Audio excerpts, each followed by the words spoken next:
Vedat bak. Gel gel.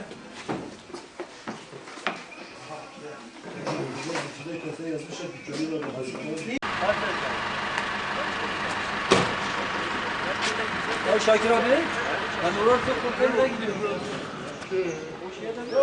Gel sen yerleştir abi. Sen araba yerleştir.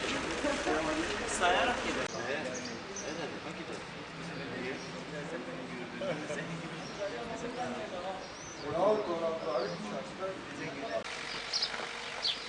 Selamünaleyküm. Sağ ol abi. Allah razı olsun. Merhaba. Sen nasılsın? İyisin sen? Durumun nasıl? Ne var ne yok? Allah razı olsun. Sağ olsun. Biz geldik. Sen yok musun? Hakikaten inşallah. Ha boş elhamdülillah. Kılıçdıramak yerine inşallah. Yok mu öyle? Sağ ol.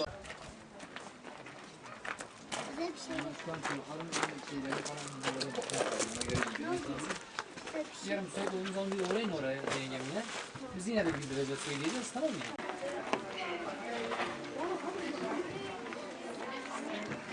Yok ne süsler?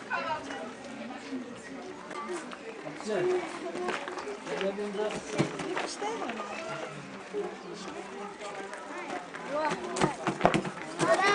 Selam. Tamam.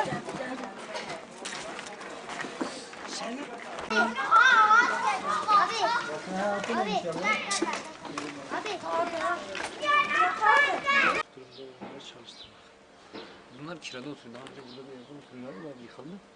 Buraya bir tanesi 250 milyon kira ödemiş